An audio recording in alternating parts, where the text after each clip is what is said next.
সংবাদ সবাইকে স্বাগত জানাচ্ছি। আমি ফিরোজ তোহা। শুরুতেই সংবাদ শিরোনাম। দেশের দুর্গন্ধ ভেসে আসছিল। ঢাকার পরিত্যক্ত মার্কেট থেকে বের হয়ে আসলো হাড়হীন করা তথ্য। এবার রিমান্ডে চাঞ্চল্যকর সব তথ্য দিল আন্ডারওয়ার্ল্ড ডন সুব্রত বাইন। প্রথম টার্গেট ছিল তারেক রহমান, পরে হাসনাত সার্জিস। তাহলে হাদিকে হত্যা কেন? এবার ডাইরেক্ট অ্যাকশনে ডক্টর ইউনূস শেষ রক্ষা হল না। সেনাপ্রধান ওয়াকারের নিশ্চুপ রাতের অন্ধকারে মানুষের কোলাহল থেকে একটু দূরে পড়ে থাকা এক পরিত্যক্ত ভবন, সেখান থেকেই ভেসে আসে তীব্র দুর্গন্ধ। সেই দুর্গন্ধে পথচারী ও স্থানীয়দের অস্বস্তি চরমে উঠলে শুরু হয় খোঁজ খবর, আর সেখান থেকেই সামনে আসে রাজধানীর বুকে ঘটে যাওয়া এক মর্মান্তিক ও হৃদয়ে বিদারক ঘটনা। প্রতিদিনের ব্যস্ত ঢাকার মাঝেই এমন মর্মান্তিক পরিণতি অপেক্ষা করছিল এক তরুণের, তা হয়তো কেউ কল্পনাও করেনি। ঘটনাটি রাজধানীর মিরপুরের প্যারিস রোড এলাকার সিটি কর্পোরেশনের একটি 6তলা পরিত্যক্ত মার্কেটের নিচতলা থেকে স্থানীয়দের সন্দেহজনক দুর্গন্ধ নজরে আসে। পরে পুলিশকে খবর দিলে সেনাবাহিনী ও পুলিশের যৌথ উদ্যোগে সেখান থেকে উদ্ধার করা হয় এক যুবকের মাথা থেতলানো মরদেহ। তিনি মিরপুর এলাকায় একটি মোবাইল সার্ভিসিংয়ের দোকানে কাজ করতেন। পরিবারের ভাষ্য অনুযায়ী গত 12 জানুয়ারি রাত থেকে সুমনের কোনো খোঁজ পাওয়া যাচ্ছিল না। ফোনে বারবার যোগাযোগের চেষ্টা করেও পাওয়া যায়নি সাড়া। এক পর্যায়ে ফোন বন্ধ হয়ে যায়।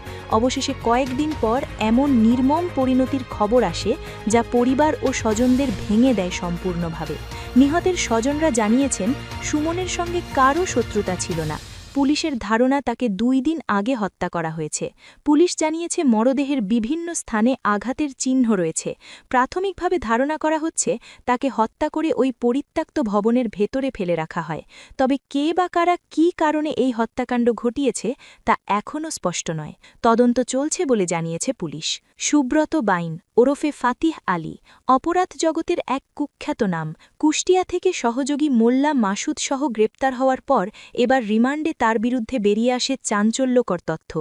জানা যায় রাজনৈতিক গুপ্ত হত্যার উদ্দেশ্যে প্রায় 1.5 বছর আগে শীর্ষ সন্ত্রাসী সুব্রত বাইনকে বাংলাদেশ পাঠানো হয়। উদ্দেশ্য ছিল টার্গেটেড রাজনৈতিক গুপ্ত হত্যার উদ্দেশ্যে ভিন্ন পরিচয় কিলিং মিশন পরিচালনার তৈরিও করা হচ্ছিল সেভাবে। কিন্তু 5 অগস্ট পরবর্তী সময়ে তার আশ্রয়দাতারা ক্ষমতাচ্যুত হয়ে যাওয়ার কারণে পেশাদার এই অপরাধী সাধারণ জনগণের সাথে মিশে যায়। তিনি জানান 2001 সালে বিএনপি সরকার ক্ষমতা গ্রহণের পর আইন শৃঙ্খলা পরিস্থিতি নিয়ন্ত্রণের জন্য বাংলাদেশের 23 জন কুখ্যাত শীর্ষ সন্ত্রাসীদের তালিকা তৈরি করা হয় এবং তৎকালীন প্রধানমন্ত্রী বেগম খালেদা জিয়ার নির্দেশে স্বরাষ্ট্র মন্ত্রণালয়ের শীর্ষ 23 জন অপরাধীদের ধরিয়ে দেওয়ার জন্য পুরস্কার ঘোষণা করে। ওই তালিকার প্রথমেই ছিল ত্রিমতি সুব্রত বাইন। তার নামে তখন 1 লাখ টাকার পুরস্কার ঘোষণা করা হয়। পরবর্তীতে সুব্রত বাইন উপায় অন্তর না দেখে তার সবচেয়ে আস্থাভাজন বিশ্বস্ত আরেক পুরস্কার ঘোষিত সন্ত্রাসী মোল্লা মাসুদকে নিয়ে যশোরের পটুয়াখালী সীমান্ত দিয়ে ভারতে চলে যায়। কিন্তু সুব্রত প্রায়ই অবৈধভাবে বেনাপোল সীমান্ত দিয়ে যশোরে আসত চাঁদার টাকা সংগ্রহ করতে এবং বসবাসের জন্য যশোর শহরের বেচপাড়া এলাকায় স্থানীয় লালটুর মাধ্যমে একটি বাসাও তখন ভাড়া নেয়। সুব্রতর দ্বিতীয় স্ত্রী বিউটি, সন্তান নূরবিথি ও রিপন এখানেই অবস্থান করত এবং দেশের বিভিন্ন এলাকা হতে মাসিক চাঁদার টাকা আদায়ের পর আবার সীমান্ত পার হয়ে কলকাতা চলে যেত।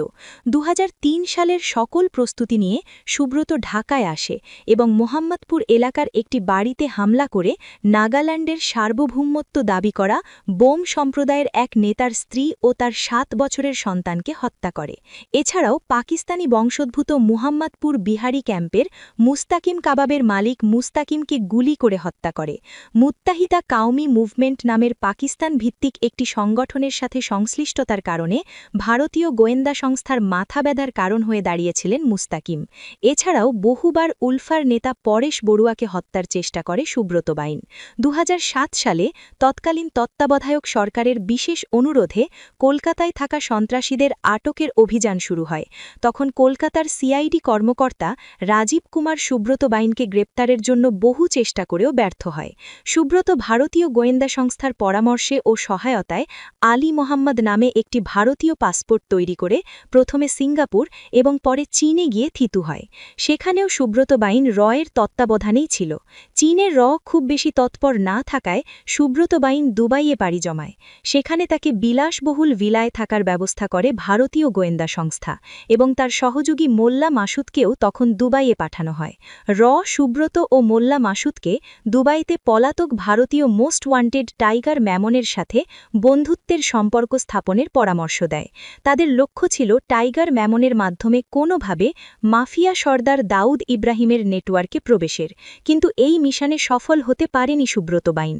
পরবর্তীতে ভারতীয় গোয়েন্দা সংস্থার রয়ের পরামর্শে সুব্রত বাইন নেপাল হয়ে ভারতে প্রবেশ করে এবং পরিকল্পনা মাফিক কলকাতায় তার বালিগঞ্জের বাড়ি থেকে এসটিএফ অর্থাৎ স্পেশাল টাস্ক ফোর্স তাকে গ্রেপ্তার করে।